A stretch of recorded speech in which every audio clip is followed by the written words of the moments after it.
Hey guys, Lee here again. In this really short video, I'm going to walk you through some cold emailing no-nos and give you a few pieces of advice.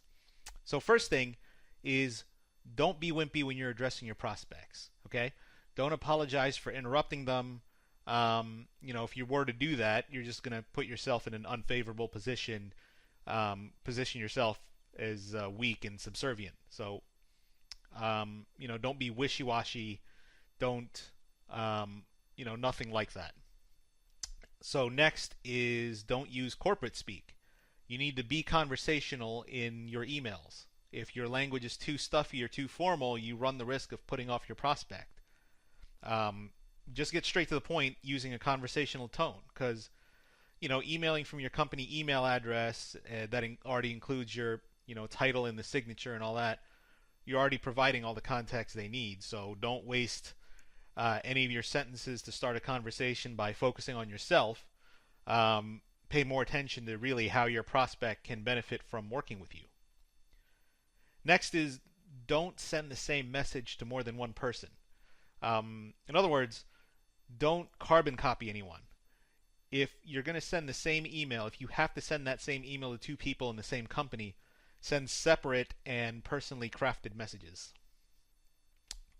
Another thing you should keep in mind is to resist the urge of being over polite and thanking them for their time or consideration.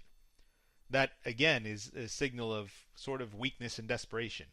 You want to project that you're confident in the product, in your service that you're trying to, hook the prospect with. So, your overall tone and demeanor needs to really convey that. Um, and like I said, don't babble around. It's kind of the obvious, but don't babble around. Convey your point in as few words as possible. You know, but in doing so, don't be pushy or start with some boring or some monologue about you. Remember the optimal number of sentences. Keep it to under 5. So next, another don't is related to attachments. And I've said it before, but it's worth mentioning again.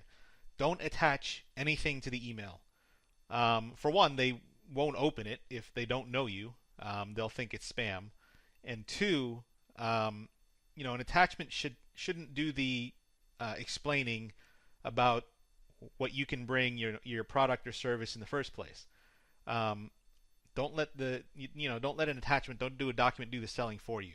You want to own that contact and then that sale. Put them into your funnel and lead them down that way.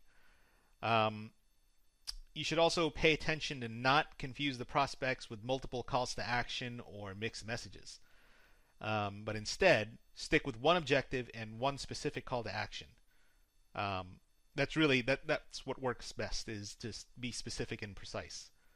And while we're on that subject, as far as formatting is concerned, don't dress up your emails with any fancy templates or graphics or anything like that. You're not sending a newsletter. Also, don't forget, use some line breaks to break up. If you have a really long sentence, you want to keep that in one paragraph and then maybe start a new line with another sentence. Okay, you want to kind of segment that out. So keep in mind that there's a greater chance people will read things if they perceive it as easier to consume.